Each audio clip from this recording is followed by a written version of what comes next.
నితీష్ 9వ బీహార్ సీఎంగా మరోసారి ప్రమాణం. బీజేపీకి 2 డిప్యూటీ సీఎం పదవులు. ప్రమాణ స్వీకారానికి హాజరైన నడ్డా. అభినందనలు తెలిపిన ప్రధాని మోదీ. పాత మిత్రులం మళ్లీ కలిశాం, ఇక విడిపోం. ఇండియాలో సరిగ్గా లేకనే బయటకొచ్చిన నితీష్. కూటమి సారథ్యం లాక్కోవడానికి కాంగ్రెస్ కుట్ర. అందుకే ప్రధాని అభ్యర్థిగా ఖర్గే పేరు ప్రస్తావన. సీట్ల పంపకాలపైన జాప్యం, దీనివల్లే విడిపోయాం. జేడీయూ నేత కేసీ త్యాగి అట. పదవీ కాలంలో 11వ స్థానం, ప్రమాణాల్లో నెంబర్ 1 అట. ఈయన గిళ్ళ కళ్ళకి పోయి ప్రమాణ స్వీకారం చేసి 9 సార్లకు చేరుకుందట. అది రికార్డ్ అట. ఇది కూడా 9 సార్లు ప్రమాణం చేసిన ఏకైక సీఎం నితీష్ కుమార్. ఒక్క దెబ్బకు 3 పిట్టలు. నితీష్తో బీజేపీ దోస్తీ మర్మం ఇదే. ఆయన నిష్క్రమణతో ఇండియా కూటమి కకావికలు. బెంగాల్లో కాంగ్రెస్తో పొత్తు లేదని ఇప్పటికే తేల్చిన మమత. పంజాబ్ ఢిల్లీలో ఆప్ అదే బాట. ఇప్పుడు జేడీయూని కూడా బయటకు రప్పించిన మోదీ షా. పిల్లి మొగ్గల నితీష్, ప్రతిపక్ష పార్టీల ధ్వజం, ఆయనకు ఊసరవెల్లి కాంగ్రెస్. ఇప్పుడు లోకల్ పార్టీలే ఇట్లుంటాయి, ప్రాంతీయ పార్టీల వైఖరి ఇట్లనే ఉంటుంది. మనం కొత్తగా వాళ్ళ నుంచి ఊహించాల్సింది, ఎక్స్పెక్ట్ చేయాల్సింది ఏమీ ఉండదు.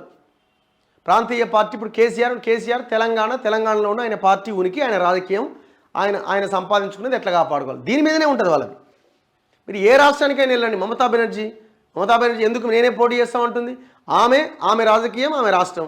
మిగతా రాష్ట్రాలతో వాళ్ళకేం అవసరం?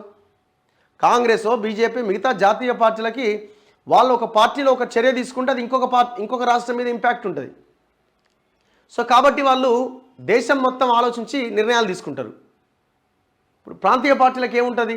ఇప్పుడు ఈ కూటములు అన్నీ కలిసి ఒక దగ్గర ఉండి ఈ 540కి పైన ఉన్న స్థానాల్లో ఒకే అభ్యర్థిని పెట్టడం కోసం ఈ ప్రయత్నాలన్నీ జరుగుతున్నాయి. ఎంతవరకు సక్సెస్ అవుతుంది?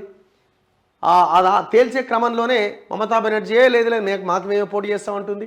అరవింద్ కేజ్రీవాల్ పంజాబ్లో లేదు మేమే పోటీ చేస్తాం 13 స్థానాల్లోనే ఆయన అంటున్నాడు. ఇప్పుడు వీళ్ళు జేడీయూ కూడా టోటల్గా పోయి బీజేపీలో చేరింది.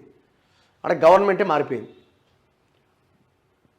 సో ఈ ఈక్వేషను వర్కౌట్ అయ్యే అవకాశాలు చాలా తక్కువ. కానీ ఇది ఒకవేళ కనుక ఇండియా కూటమిలాగా ఒక్కొక్క అభ్యర్థి కనుక పెడితే కొంత అది ఆ ఇంపాక్ట్ చాలా బలంగా ఉండే అవకాశం ఉంది. కానీ అది సాధ్యమయ్యే అవకాశాలు కనిపిస్తలేవు. కాంగ్రెస్ కూడా ఆలోచించాలి ఎట్లా ముందుకు తీసుకెళ్ళాలి అన్న విషయంలో చూడాలి మరి.